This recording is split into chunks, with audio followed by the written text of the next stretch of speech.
नमो भगवते वासुदेवाय। प्रेम से बोलिए बृहस्पति देवता की जय। प्रिय श्रोताओं, आज सुनिए बृहस्पतिवार यानी गुरुवार व्रत की संपूर्ण कथा और आरती। गुरुवार व्रत की यह कथा कोई साधारण कथा नहीं, ये वह कथा है जो अगर सच्चे मन से सुनी जाए तो भाग्य बदल देती है। जिसके जीवन में रुकावटें हो, दरिद्रता हो या मनोकामनाएं अधूरी हो, इस व्रत की कृपा से सब कुछ संभव हो सकता है। तो आइए बृहस्पति देवता का नाम लेकर इस कथा का शुभारंभ करें। सभी एक बार फिर से बोलिए बृहस्पति देवता की जय। बृहस्पतिवार व्रत की पौराणिक कथा के अनुसार प्राचीन समय में विदर्भ देश में चित्रसेन नामक राजा राज्य करता था। वह बड़ा प्रतापी और दानी था। वह नित्य देवालय मंदिर में दर्शन करने जाता और गुरु एवं साधुओं की सेवा किया करता था। उसके दरवाजे में कोई भी निराश होकर नहीं लौटता था। वह प्रत्येक गुरुवार को व्रत रखकर विष्णु भगवान का पूजन करता था, परंतु ये सब बातें रानी को अच्छी नहीं लगती थी। वह न स्वयं व्रत करती और न किसी को एक पैसा तक दान में देती थी। तब राजा से भी ऐसा करने को मना किया करती थी। एक दिन की बात है कि राजा तो शिकार खेलने वन में गए हुए थे। घर पर रानी व उसकी दासी अकेली थी। उस समय बृहस्पति देव एक साधु का रूप धारण कर राजा के दरवाजे पर भिक्षा मांगने आए। तो रानी कहने लगी, हे साधु महाराज, मैं तो इस दान पुण्य से तंग आ गई हूँ। मुझे तो घर का ही कार्य समाप्त नहीं होता। दान पुण्य के लिए तो पति देव ही बहुत हैं। अब आप इस प्रकार की कृपा करें कि यह सब धन नष्ट हो जावे और मैं आराम से रह सकूं। साधु बोले, हे देवी, धन से तो कोई दुखी नहीं होता, इसको तो सभी चाहते हैं। पापी भी पुत्र की और धन की इच्छा करते हैं। अगर आपके पास धन अधिक है तो भूखे मनुष्यों को भोजन कराओ, प्याव लगवाओ, गरीबों को दान दो, धर्मशाला बनवाओ, कुआं, तालाब आदि का निर्माण कराओ। निर्धन मनुष्यों की कुमारी कन्याओं का विवाह आदि अनेकों यज्ञादि धर्म कार्य हैं, जिसके करने से आपके कुल और आपका नाम परलोक में सार्थक होगा। लेकिन रानी इन बातों से खुश न हुई। बोली, हे साधु महाराज, मुझे ऐसे धन की आवश्यकता नहीं जिसे अन्य मनुष्यों को दान दूं तथा जिसको रखने में सारा समय बर्बाद हो। साधु ने कहा, देवी, तुम्हारी ऐसी इच्छा है तो ऐसा ही होगा। मैं तुम्हें बताता हूँ, अब वैसा करना। बृहस्पति के दिन बाल बनवाएं, भोजन में मांस मदिरा खाना, कपड़े धोबी के यहाँ धुलने डालना। इस प्रकार 7 बृहस्पतिवार करने से तुम्हारा सब धन नष्ट हो जाएगा। यह कह वह साधु महाराज अंतर्ध्यान हो गए।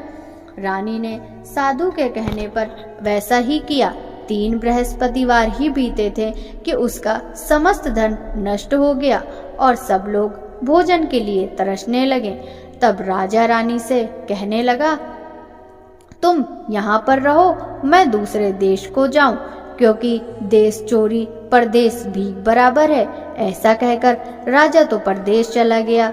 वहाँ जंगल को जाता और लकड़ी काट कर लाता और शहर में बेचता। इस तरह वह अपना जीवन व्यतीत करने लगा।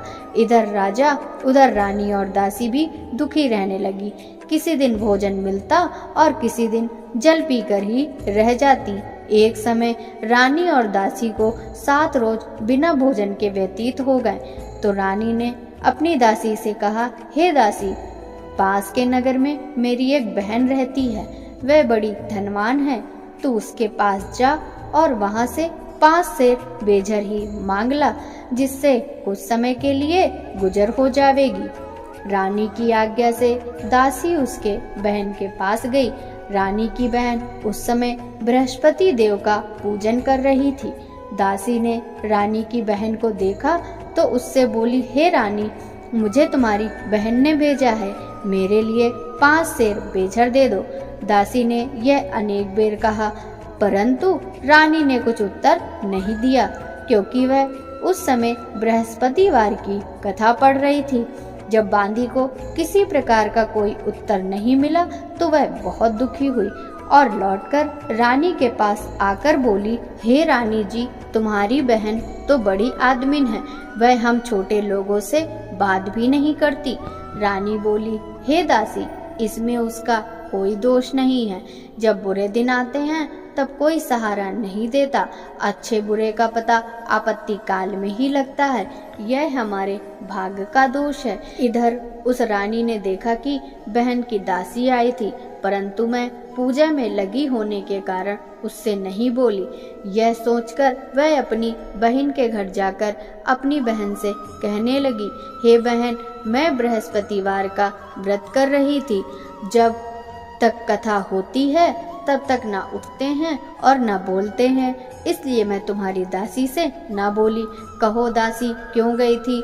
रानी बोली, बहन, हमारे घर में अनाज नहीं था, इस कारण मैंने दासी को तुम्हारे पास से कुछ अनाज लाने के लिए भेजा था। बहन बोली, रानी जी, बृहस्पति भगवान सबकी इच्छाएं पूर्ण करते हैं, देखो शायद तुम्हारे घर में अनाज रखा हो।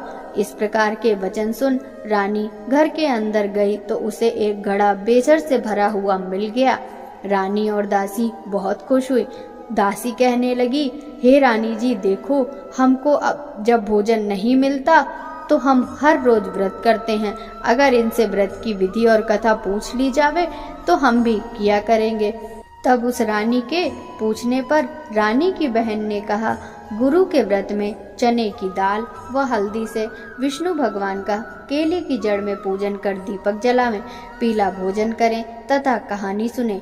इस प्रकार से गुरु भगवान प्रसन्न होते हैं, अन्न धन पुत्र देते हैं, व्रती की मनोकामना पूर्ण करते हैं। रानी व दासी दोनों ने निश्चय किया कि वे बृहस्पति का व्रत एवं पूजन अवश्य करेंगी। 7 रोज बाद जब बृहस्पतिवार आया तो उन्होंने व्रत रखा। दासी घुड़साल में जाकर चने की दाल व गुड़ बीन लाई और विष्णु भगवान का पूजन किया। अब भोजन पीला कहाँ से आवे, यह सोचकर बेचारी बड़ी दुखी हुई, परंतु उन्होंने व्रत किया था, इस कारण गुरु भगवान प्रसन्न थे।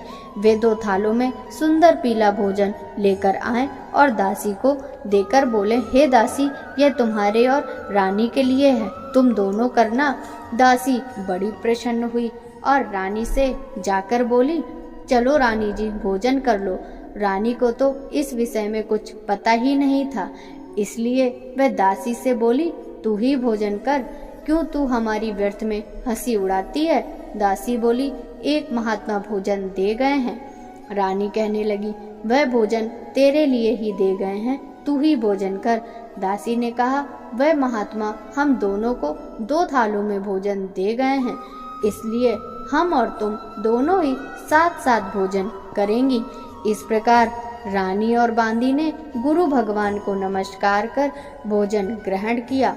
उस दिन से रानी और बांदी गुरुवार का व्रत और विष्णु भगवान का पूजन करने लगी। बृहस्पति भगवान की कृपा से रानी और दासी के पास फिर से धन हो गया। रानी उसी प्रकार फिर से आलस करने लगी। तब दासी बोली, देखो रानी जी, तुम पहले भी इस प्रकार का आलस करती थी, इसी से सब धन नष्ट हुआ। अब गुरु भगवान की कृपा से धन मिला है तो फिर तुम्हें आलस्य होता है। बड़ी मुसीबतों के बाद हमने यह धन पाया है, इसलिए तुम्हें दान पुण्य करना चाहिए। अब आप भूखे मनुष्यों को भोजन कराओ, मंदिर पाठशाला बनवा के दान दो, कुंवारी कन्याओं का विवाह कराओ। इस तरह धन को शुभ व धर्म कार्यों में खर्च करो, जिससे तुम्हारे कुल का यश बढ़े तथा स्वर्ग प्राप्त हो। इस प्रकार तुम्हारे पितर भी प्रसन्न होंगे। रानी ने जब ये शुभ कार्य करने प्रारंभ कर दिए तो उनका यश फैलने लग गया।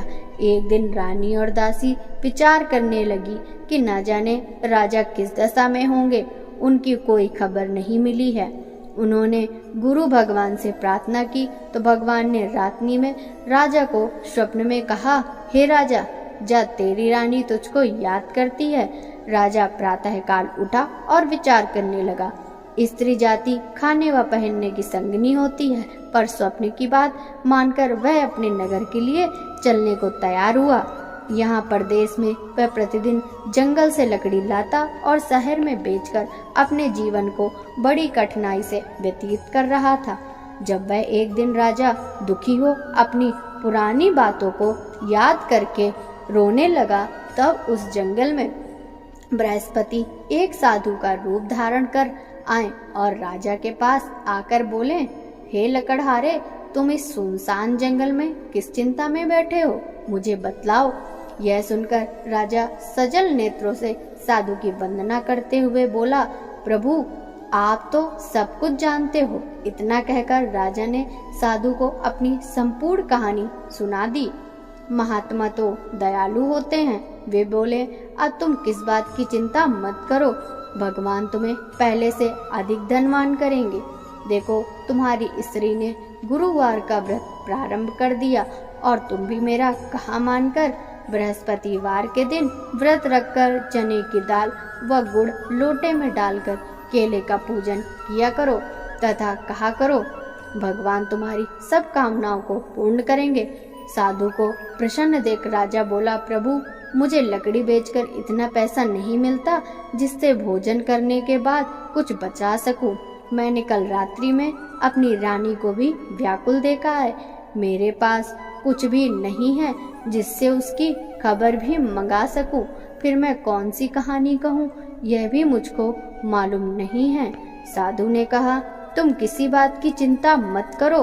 बृहस्पतिवार के दिन तुम रोजाना की तरह लकड़ियां लेकर शहर जाओ। तुम्हें रोजाना से दुगना धन प्राप्त हो जाएगा, जिससे तुम पेट भर भोजन कर लोगे तथा बृहस्पति देव की पूजा का सामान भी आ जाएगा। बृहस्पति देव की कहानी इसी प्रकार कही जाती है। प्राचीन काल में एक बहुत निर्धन ब्राह्मण रहता था। उसको कोई संतान नहीं थी। उसकी स्त्री बहुत मलिनता के साथ रहती थी। वह न स्नान करती, न किसी देवता का पूजन करती। प्रातः काल उठते ही सर्वप्रथम भोजन करती, बाद में कोई अन्य काम करती। ब्राह्मण देवता बड़े दुखी थे। बेचारे बहुत कुछ कहते किंतु उसका परिणाम न निकलता। भगवान की कृपा से ब्राह्मण की स्त्री के कन्या रूपी रत्न पैदा हुआ। वह धीरे धीरे बड़ी होने लगी। बालिका प्रातः स्नान करके विष्णु भगवान का जप और गुरुवार का व्रत करने लगी। अपने पूजन को समाप्त कर वह स्कूल जाती। जाते समय मुट्ठी में जौ भर के ले जाती और स्कूल के मार्ग में डालती जाती। वे जौ स्वर्ण के हो जाते, जिन्हें लौटते समय वह बीन कर ले आती थी। एक दिन बालिका सूप में सोने के जौ फटक कर साफ कर रही थी कि उसके पिता ने देख लिया तो कहा, बेटी सोने के जौ फटकने के लिए सोने का ही सूप होना चाहिए। दूसरे दिन गुरुवार था। कन्या ने व्रत रखा और बृहस्पति देव से प्रार्थना करके कहा, हे प्रभु, मैंने आपकी पूजा सच्चे मन से की है तो मेरे लिए सोने का सूप भी दो। बृहस्पति देव ने उसकी प्रार्थना स्वीकार कर ली। नित्य की भांति वह जौ डालती हुई पाठशाला गई। तब लौटते में जौ बीन रही थी। बृहस्पति देव की कृपा से वहां सोने का सूप मिला। वह उसे घर ले आई और उससे जौ साफ करने लगी। एक दिन की बात है, वह कन्या सोने के सूप में सोने के जौ फटक रही थी। उसी समय नगर का राजपुत्र वहां से होकर निकला। इस कन्या के रूप में अद्भुत कार्य को देखकर मोहित हो गया। अपने घर जाकर भोजन तथा जल त्याग कर उदास होकर लेट गया। राजा को जब पता लगा तो अपने प्रधानमंत्री के साथ उसके पास गए और बोले, बेटा तुम्हें किस बात का कष्ट है? किसी ने तुम्हारा अपमान किया है अथवा कोई अन्य कारण हो सो कहो, मैं वही काम करूंगा जिससे तुम्हें प्रसन्नता हो। राजकुमार बोला, मुझे आपकी कृपा से किसी बात का दुख नहीं। मैं तो उस लड़की के साथ विवाह करना चाहता हूँ जो सोने के सूप में सोने के जौ साफ कर रही थी। यह सुन राजा आश्चर्य में पड़ गया और बोला, बेटा ऐसी कन्या का पता हमें बताओ, मैं उसके साथ तेरा विवाह अवश्य ही करा दूंगा। राजकुमार ने उस लड़की के घर का पता बतलाया तो मंत्री उस लड़की के घर गए और ब्राह्मण से सभी हाल कहा। वह ब्राह्मण अपनी कन्या का विवाह करने के लिए तैयार हो गया। ब्राह्मण ने कन्या का विवाह एक शुभ मुहूर्त में राजकुमार के साथ करा दिया। कन्या के घर से जाते ही उस ब्राह्मण के घर में पहले की भांति गरीबी का निवास हो गया। भोजन के लिए भी अन्न बड़ी मुश्किल से जुटता था। एक दिन दुखी होकर ब्राह्मण देवता अपनी पुत्री के पास पहुँचे। बेटी ने पिता की दुखी अवस्था देखी तो बहुत सा धन अपने पिता को दिया। इस तरह उस ब्राह्मण का कुछ समय फिर सुखपूर्वक व्यतीत हुआ। कुछ दिन बाद ब्राह्मण फिर अपनी कन्या के यहाँ गया। लड़की बोली, हे पिताजी, आप माताजी को यहाँ लिवा लाओ, मैं वह विधि बता दूंगी जिससे गरीबी दूर हो जाएगी। वह ब्राह्मण अपनी स्त्री को साथ लेकर कन्या के घर पहुंचा तो पुत्री अपनी माँ को समझाने लगी, हे माँ, तुम प्रातः उठकर प्रथम स्नान आदि करके विष्णु भगवान का पूजन किया करो। परंतु उसकी माँ ने एक बात भी न मानी। वह प्रातः काल उठकर अपनी पुत्री के बच्चों को जूठन उठाकर खा लेती और उसकी पुत्री पूजन आदि के लिए कहती तो कह देती, मैंने खाना खा लिया है। एक गुरुवार के दिन पुत्री ने रात में कोठरी में खाने का सभी सामान निकाला और अपनी माँ को उसमें बंद कर दिया।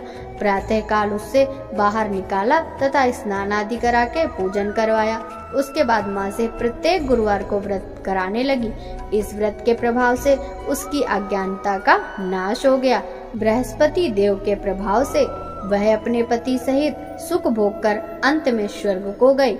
इस तरह कथा सुनाकर साधु देवता वहां से लोप हो गए। धीरे धीरे समय व्यतीत होने पर बृहस्पतिवार का दिन आया। राजा जंगल से लकड़ी काटकर शहर बेचने गया। उसे उस दिन रोज से ज्यादा पैसे मिले। राजा ने चने की दाल आदि लाकर व्रत किया। अब तो सभी क्लेश दूर होने लगे, परंतु एक गुरुवार को वह व्रत करना भूल गया। इस कारण बृहस्पति देव नाराज हो गए। उस दिन वहां के राजा ने विशाल यज्ञ का आयोजन किया था। उसने नगर में यह घोषणा करा दी कि कोई भी मनुष्य अपने घर भोजन न बनावे, न चूल्हा में आग जलावे। समस्त जनता मेरे यहाँ भोजन करने आवे। इस आज्ञा को जो न मानेगा उसको सजा दी जाएगी। राजा की आज्ञानुसार नगर के सभी लोग भोजन करके चले गए, मगर वह लकड़हारा कुछ देर से पहुंचा, इसलिए राजा उसको अपने साथ महल में लिवा गए। जब वह भोजन कर रहे थे तो रानी की नजर खूंटी पर पड़ी जिस पर उसका हार लटक रहा था। अब हार वहां नहीं था। रानी ने कहा, मेरा हार इसी मनुष्य ने चुरा लिया है। राजा ने उसको जेल खाने में डलवा दिया। जब राजा जेल खाने में पड़ गया तो विचार करने लगा कि जाने कौन से कर्म से मेरे लिए यह दुख प्राप्त हुआ। वह साधु की याद करके रोने लगा तो बृहस्पति देव साधु के रूप में प्रकट हो गए और उसकी दशा देखकर कहने लगे, अरे मूर्ख, तूने इस बार बृहस्पति देव का व्रत नहीं किया, इस कारण तेरे लिए दुख प्राप्त हुआ है। अब चिंता मत कर, बृहस्पतिवार के दिन जेल खाने के दरवाजे पर कुछ पैसे पड़े मिलेंगे, तू सामान मंगाकर व्रत करना। ऐसा ही हुआ और राजा ने कथा कही। उसी रात्रि को बृहस्पति देव ने उस राजा को स्वप्न में कहा, हे राजा, तुमने जिस आदमी को जेल खाने में बंद किया है वह निर्दोष है, उसे छोड़ देना।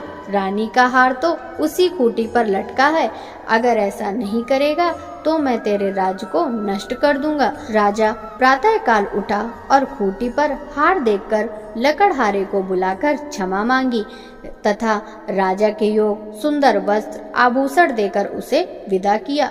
अब गुरुदेव की आज्ञा अनुसार राजा अपने नगर को चल दिया। राजा अपने नगर के निकट पहुंचा तो उसे बड़ा आश्चर्य हुआ। नगर में पहले से अधिक बाग, तालाब और कुएं तथा बहुत सी धर्मशाला, मंदिर बन गए थे। राजा ने पूछा, यह किसके बाग और धर्मशाला हैं? तब नगरवासी कहने लगे, यह सब रानी और बांदी के हैं। राजा को सोच हुआ और गुस्सा भी आया। जब रानी ने यह खबर सुनी कि राजा आ रहे हैं तो उसने बांदी से कहा, हे दासी, देख, राजा हमको कितनी बुरी हालत में छोड़ गए थे, कहीं ऐसी हालत देखकर कुछ संदेह करके लौट नहीं जाए। दासी राजा को अपने साथ लिवा लाई। राजा ने क्रोध करके अपनी तलवार निकाली और रानी से पूछा कि इतना धन तुम्हें कैसे प्राप्त हुआ? रानी ने कहा, हमें यह सब धन बृहस्पति देव के व्रत एवं पूजा से प्राप्त हुआ। राजा तो स्वयं उनका प्रभाव देख चुका था, अतः प्रसन्न हो गया। अब राजा ने निश्चय किया कि 7वें दिन तो सभी बृहस्पति देव का पूजन करते हैं, परंतु मैं प्रतिदिन 3 बार कहानी कहूँगा। राजा ने दुपट्टे में हर समय दाल बंधी रहती। वह दिन में 3 बार कहानी कहता। एक बार राजा ने सोचा कि चलो अपनी बहन के यहाँ हो आवे। यह सोचकर राजा अपने घोड़े पर सवार हो अपनी बहन के यहाँ चल दिया। मार्ग में उसने देखा कि कुछ आदमी एक मुर्दे को लिए जा रहे हैं। उन्हें रोककर राजा कहने लगा, अरे भैया, मेरी बृहस्पति की कहानी सुन लो। वे बोले, लो हमारा आदमी मर गया, इसे अपनी कथा की पड़ी। परंतु कुछ आदमी बोले, अच्छा कहो, तुम्हारी कथा हम सुनेंगे। राजा ने दाल निकाली और कथा कही। जब कथा आधी हुई तो मुर्दा हिलने लगा और समाप्त होने पर राम राम करके खड़ा हो गया। आगे मार्ग में एक किसान खेत में हल चलाता मिला। राजा उससे बोला, अरे भैया, मेरी बृहस्पतिवार की कथा सुन लो। किसान बोला, जब तक मैं तेरी कथा सुनूंगा तब तक 4 हरैया न जोत लूंगा। तुम अपनी कथा किसी और को सुनाना। राजा आगे चला, परंतु राजा के हटते ही बैल पछाड़ खाकर गिर गए तथा किसान के पेट में बहुत जोर दर्द होने लगा। उसी समय उसकी माँ रोटी लेकर आई। जब उसने देखा तो अपने पुत्र से हाल पूछा। बेटे ने सभी हाल कह दिया। बुढ़िया दौड़ी दौड़ी उस घुड़सवार के पास आई और बोली, तुम्हारी कथा मैं सुनूंगी, तुम अपनी कथा मेरे खेत पर चलकर कहो। राजा ने बुढ़िया के खेत पर कथा कह दी, जिससे सुनते ही बैल खड़े हो गए तथा किसान के पेट का दर्द दूर हो गया। यहाँ से राजा अपनी बहन के घर जा पहुँचा। बहन ने भाई की मेहमानी की। दूसरे दिन प्रातः राजा जगा तो उसने देखा कि सब लोग भोजन कर रहे हैं। राजा ने अपनी बहन से कहा कि ऐसा कोई मनुष्य नहीं है जिसने भोजन ना किया हो, वह मेरी बृहस्पति की कथा सुन ले। बहन बोली, हे भैया, यहाँ सभी भोजन पहले करते हैं और बाद में अन्य काम करते हैं। अगर कोई पड़ोस में हो तो उसे बुलाकर लाऊं, परंतु वहाँ उसे ऐसा व्यक्ति नहीं मिला जिसने भोजन न किया हो। राजा के फिर से कहने पर वह कुम्हार के घर गई, जिसका लड़का बीमार था। उसे मालूम हुआ कि उसके यहाँ 3 रोज से किसी ने भोजन नहीं किया। रानी ने अपने भाई की कथा सुनने के लिए उनसे कहा। वह तैयार हो गया। राजा ने उसके घर जाकर बृहस्पति की कथा कही, जिसको सुनकर उसका लड़का ठीक हो गया। अब तो सब और राजा और उसके व्रत की प्रशंसा होने लगी। एक दिन राजा ने अपनी बहन से कहा, हे बहन, अब हम अपने घर को जाएंगे, तुम भी तैयार हो जाओ। राजा की बहन ने अपनी सास से कहा। सास बोली, हाँ चली जा, परंतु अपने लड़कों को मत ले जाना, क्योंकि तेरे भाई के संतान नहीं है। बहन ने अपने भैया से कहा, हे भैया, मैं तो चलूंगी, परंतु मेरे साथ कोई बालक नहीं जाएगा। राजा बोला, कोई बालक नहीं जाएगा, तब तुम ही चलकर क्या करोगी? बड़े दुखी मन से राजा अपने नगर को लौटा। राजा ने अपनी रानी से कहा, हम निर्वंशी हैं, हमारा मुंह देखने का धर्म नहीं है। दुखी हो उसने कुछ भोजन आदि भी नहीं किया। रानी बोली, हे प्रभु, बृहस्पति देव ने हमें सब कुछ दिया है, हमें संतान भी अवश्य देंगे। उसी रात को बृहस्पति देव ने राजा को स्वप्न में कहा, हे राजा, अब सोच को त्याग दे, तेरी रानी गर्भ से है। यह सुनकर राजा को बड़ी खुशी हुई। 9वें महीने में उसे पुत्र पैदा हुआ। राजा बोला, हे रानी, स्त्री बिना कहे नहीं रह सकती, इसीलिए मेरी बहन जब बधाई लेकर आवे तो तुम उससे कुछ नहीं कहना। रानी ने सुनकर हाँ कर दी, लेकिन जब राजा की बहन ने यह शुभ समाचार सुना तो बड़ी खुशी से बधाई लेकर भाई के यहाँ आई। तो रानी बोली, मेरी ननंद घोड़ा चढ़कर तो नहीं, गधा चढ़कर आई। राजा की बहन बोली, भाभी, यदि मैं ऐसा न कहती तो तुम्हें संतान कैसे मिलती? बृहस्पति देव ऐसे ही दयालु हैं, अपने भक्तों की मनोकामनाएं पूरी करते हैं। जो सच्चे मन से बृहस्पति देव का व्रत करता एवं कथा पढ़ता है अथवा सुनता है और दूसरों को भी सुनाता है, बृहस्पति देव उसकी सभी इच्छाएं पूर्ण करते हैं। बोलो बृहस्पति देव की जय, विष्णु भगवान की जय। ओम जय बृहस्पति देवा, स्वामी जय बृहस्पति देवा। श्रद्धा भक्ति बढ़ाओ, श्रद्धा भक्ति बढ़ाओ, संतन की सेवा। ओम जय बृहस्पति देवा। पार ब्रह्म परमेश्वर, पार ब्रह्म परमेश्वर, तुम सबके स्वामी। ओम जय बृहस्पति देवा। ज्ञान न जानू, ध्यान न जानू, नित्य करूं सेवा। ओम जय बृहस्पति देवा। तुम बिन गुरुदेव न दूजा, आस करूं जिसकी, प्रभु आस करूं जिसकी। मैं अज्ञान अगोचर, तुम फल के देवा। ओम जय बृहस्पति देवा। पार ब्रह्म परमात्मा, तुम हो प्राणपति, प्रभु तुम हो प्राणपति। दर्श दिखाओ मत तरसाओ, चारों फल देवा। ओम जय बृहस्पति देवा। बृहस्पति जी की आरती जो कोई नर गावे, प्रभु जो कोई नर गावे। दर्शन पावे जो ध्यावे, विघ्न कटे देवा। ओम जय बृहस्पति देवा। स्वामी जय बृहस्पति देवा। बोलो विष्णु भगवान की जय।